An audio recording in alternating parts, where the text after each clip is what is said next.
when we look at this, Algorand has been pushing this narrative really hard, especially since Google released its quantum report that mentioned Algorand 32 times, that put Algorand in a very great position in this industry. So this post here got posted out again, and this talks about exactly that. Layer 1 blockchain Algorand has generated 140,000 plus quantum secure transactions on mainnet since 2022. And you got some people in the comments.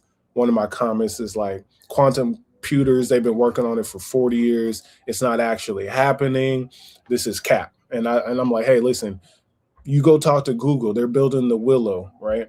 You go talk to NVIDIA. You go talk to those companies. They put it out. I'm just reporting it, and it makes sense to me.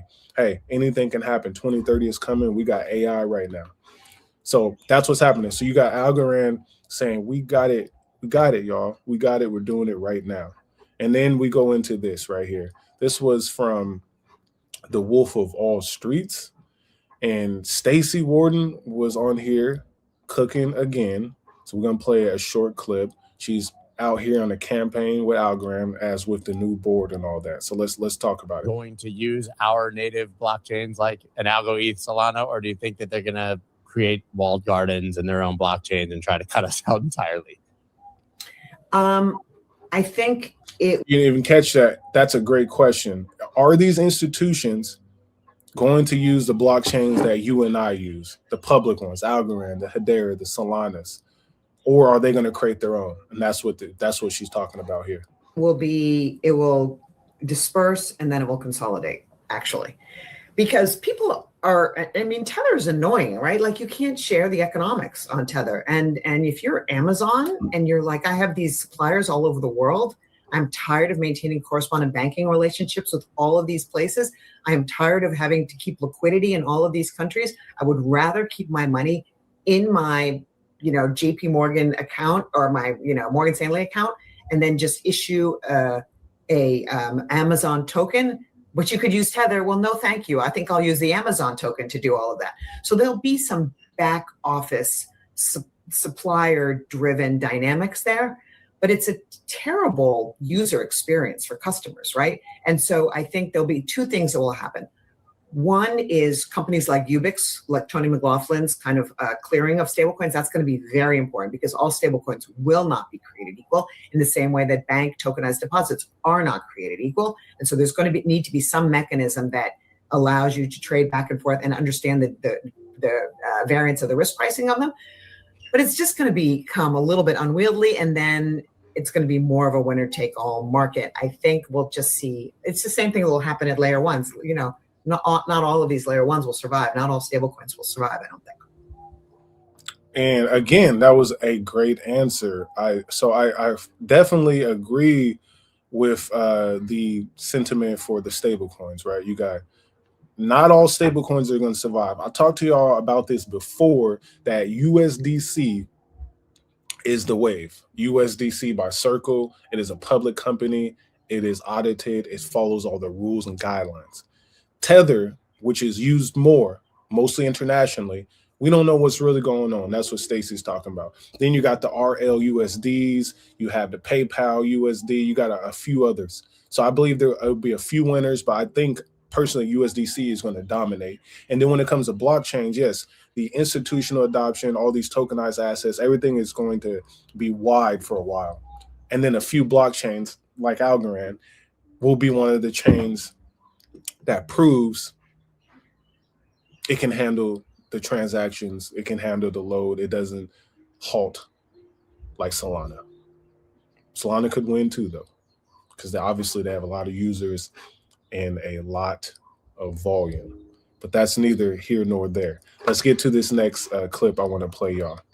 So this is from Brad Garlinghouse. So interviewer says, so you've said before you think that there is a world where Ripple takes over Swift. Brad says, well, if I've said there's always a way we could work with Swift. So let's talk about it.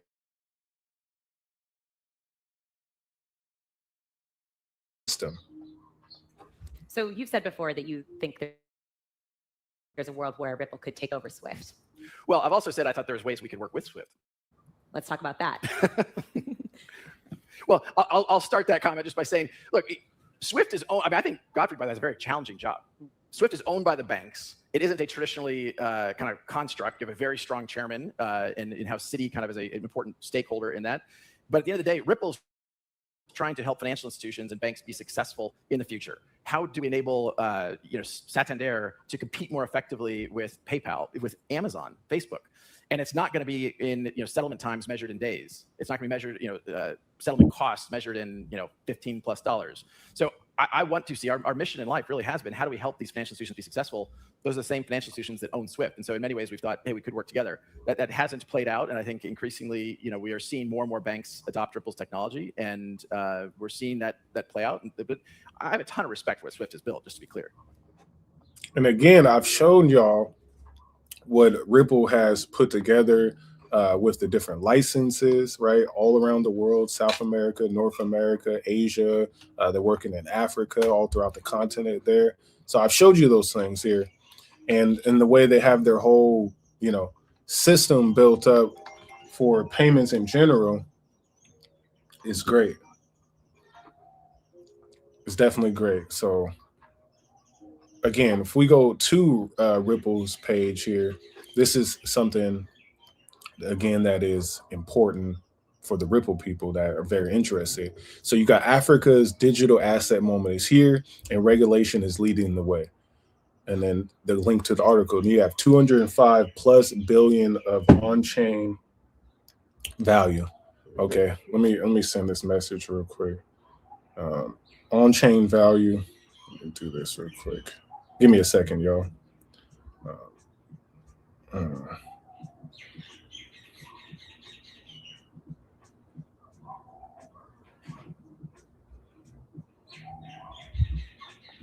Okay, so you have 205 billion on-chain value, 50% year-over-year growth, right?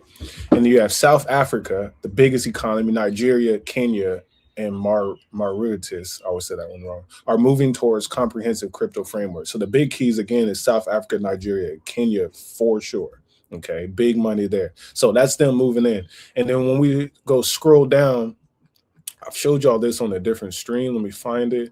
This here is the whole stablecoin payments framework and landscape that they have for Ripple in general. They're in 9 different areas, and they have put themselves in position. So when he's talking about Swift and banking licenses and everything there, that's what he's talking about. G Treasury, they're saying, hey, the new financial system could use an upgrade, and we're here to help you out. Okay, that makes sense to y'all. And then as we move on to talk about Stellar Lumens, got a clip for y'all as well. So we're going to play this from the ETH. Here we go. RWAs are it's about so many of them right now, and the volume is exploding. But if you dig a bit deeper, you see that some of them have like almost no distribution. Some of them are like not even interoperable with the DeFi, other financial instruments. And so to go deeper, some of this is around a lot about privacy these days, because we think that privacy is a bit of or the lack of privacy is a bit of a glass ceiling for the adoption of crypto these days. We want to see institutions doing payroll in crypto. You can't do payroll without solving privacy. We want to see institutions doing merchant payments or accepting merchant payments. I think privacy is going to be a huge unlock. It's something that we're working a lot on at Stellar right now. RWAs are. So again, as this man talks about here, RWAs, real-world assets, privacy unlocks, these are all the things that Stellar is working on. Tokenization, I've been talking to you about it. And essentially what he's saying is Stellar is obviously a chain that is built for this. Okay, so we're gonna cover that deeper. And if you guys want to know about the RWA tokenization document they put out, I have a whole stream. Go to my playlist. I break it all down. It's a YouTube, or excuse me, a live stream where I put Stellar Lumens and XRP, and I start off with Stellar Lumens talking about their tokenization document that they put out. It breaks it all down for institutions and for holders like yourself. Very interesting stuff. Now, let's get to Hedera. Hedera dropped something for us. This is a quarterly events highlights. So this is about how they kicked off the year and some of the things they wanted to spotlight, which is the World Economic Forum in Davos. That was in January. So Stellar's leadership was there. They were there talking to CNBC. So basically what they're saying is, hey, we're throwing events, we're attending events, we're putting Hedera in the spotlight. And why I keep talking about these cryptos is because of Hedera, Stellar, Algorand, XRP, those whole ISO 2220 coins. These are the ones that we all need to watch as our first layer. Obviously, if you're into Bitcoin and Ethereum, then you got this layer here, which could be your first or second layer, depends on where you're at. And then you have the whole DeFi layer. Okay. So that's neither here nor there. We got the Decentralized Trust 2026 Member Summit. That was in New Jersey in January. Then you got the Hedera Dev Day. This is all about the developers. That was in February. Then you have the ETH Denver in February. You got the Japan FinTech Week in February. That's crazy. The Black Swan Summit in March. That just happened. The Digital Asset Summit. I did a live stream talking about this one. And then you have the Latin America meetups and hackathons. And essentially they're saying we have more to come. This was all about visibility. Visibility, y'all. That's what this is about, is visibility.